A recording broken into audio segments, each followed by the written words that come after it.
How goes the family? Welcome back to Patterson Properties. Hopefully, you guys are having a great day. Happy 4th of July and all that great stuff. I know the time is coming for everybody to get those fireworks going, grill the hot dogs, the burgers, the steaks, whatever you're eating, having a good time and enjoying your time with your family and friends on this nice Independence Day. Today's topic, I'll be talking about millions of homeowners missed their mortgage payments back in May. And this was, I read this article this morning, so I was like, I definitely got to talk about this. Now, excuse me a second, because, as a real estate investor, had me intrigued and perplexed all at the same time. The article stated that in May, 4.3 million homeowners missed their mortgage payments, which was up from 2 million at the end of March. Like I've said, a lot of new and current homeowners have been doing a great thing by refinancing their homes, purchasing new homes because of the great low interest rates that are out there in 2020 right now. So if you can, take advantage of it in a responsible manner. Consult your professionals that you need to consult, real estate agents, contractors, et cetera, and so forth, to see if it's going to be right for you. Go through the pre-approval process, et cetera, and so forth with your bank. However, as an investor, I'm not confident in purchasing as many rental properties, especially if tenants know that a multitude of mortgages and possible evictions can be postponed at this time. Now, before I go forward, thank you for the inboxes I've gotten from my previous videos. Let me let you know I wholesale in the DMV area. I buy rental properties in Reading, Pennsylvania, Harrisburg, Pennsylvania, in that Allentown, in that triangle, because obviously it's a cheaper market and there's more money to be made when it comes to wholesaling properties in the DMV area. Now, the caveat is that for investors that are in the fix and flip game, the opportunities are greater because so many people are taking advantage of purchasing a home with such low interest rates. If you're not familiar with today's forbearance process, it's basically borrowers who have arranged to delay or defer their mortgage payment for entering into a forbearance program with their loan servicer, as well as homeowners who have missed payments without such protection.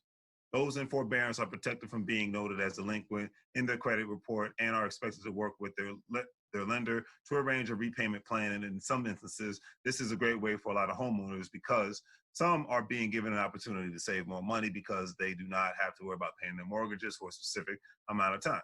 However, those homeowners will have to pay back their mortgages in full at a specific time, depending on how they work their deals out with their mortgage company. Like I said, it all varies. So consult your mortgage company. Another thing is to think about is, will everyone that is in forbearance box be able to ultimately pay back what they owe? A lot of people that have taken this opportunity to sort of ensure that they don't lose their home, they probably lost their jobs, they can't pay. So imagine if you can't pay your mortgage now and you're almost 6 months to a year behind on your mortgage and you're going to have to pay the full amount someday. It's kind of a crazy situation that we're in right now. This is a great question because a lot of people go into forbearance because they have no choice. They've lost their jobs, like I said, and they're in a bad financial situation that no one should take lightly whatsoever. And even if one is unemployed right now, people are definitely living day by day. And with some people even on unemployment, they're actually making more money than they were making before they started collecting unemployment. And I would just advise, and not as a financial advisor, just as a personal note, if I'm making more money before, if I was in a good situation making less money, I'm in a bad situation making more money, then my mindset would be to save more money for just in case when the financial well runs dry. One, two, when I go back to work, I have a little bit something in my bank account in my pockets just in case an emergency happens. So that's just a personal note. It's not financial advice. To me, it's one-on-one aspect advice. But hey, common sense advice. That's how I look at it. Educational purposes on that. Now, the article stated that the report, which was done by a mortgage data company known as Black Knight, shows that serious delinquencies are increasing up more than 50% over the past 2 months. 600, I repeat, with 631,000 homeowners now 90 days or more past due on their mortgages. Another thing is that half the people in forbearance made their regular payments, and by the end of May, that number had fallen to just a little more than a quarter. By June 15, only 15% had made their mortgage payments. Now, after reading this article, those numbers may vary from state to state. Now now that we're in July, okay? And some jobs have come back since the reopening of some states, which is a good thing. People may be in a better position to start paying their mortgages and their rents all at the same time, which is another good thing. At the end of the day, I don't care what side you're on. Everybody wants things to be safe and normal and back, somewhat back to normal in regards to just so people can go back to work. This is just a common sense approach, in my personal opinion.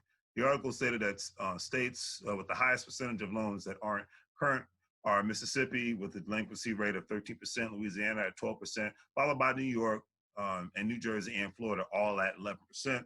Like I said, these numbers could vary because this article was written actually back in May, so, and we are in July. So usually the next step typically is a foreclosure process, but as the article stated, moratoriums on foreclosures and the forbearance programs, which keeps homes from being foreclosed on while homeowners are in the program, mean that foreclosure levels are at a record lows for now, which that's a good thing. You know, people are trying to keep things somewhat stabilized nowadays. The share of homeowners in active foreclosures is the lowest it's been since Black Knight began tracking foreclosures 20 years ago, which in my opinion is a great thing because no one wants to see a repeat of what happened back in 2007 12 time frame where the U.S. had a record foreclosures, job losses, et cetera. So when it all boils down to it, that I hope that people are able to bounce back when it comes to paying their mortgages and on a regular basis, and that tenants can go back to work so that they can have a safe environment to live in, and landlords like myself can collect rents, and we can push forward with our real estate investment goals and objectives, so we can turn 2021 better into a great thing compared to what 2020 has actually turned into. So hopefully you guys like today's video. Don't forget to give it a like and a share. Check out the Care Bars International where we're buying gold, we're saving it, and we're referring others. There's another way to have some extra money in your pocket, have a referral-based business, home-based business, because that's just a necessity nowadays for all working people. And always do the great three things: like, share, and subscribe, all right? So take care, family, and have a great day.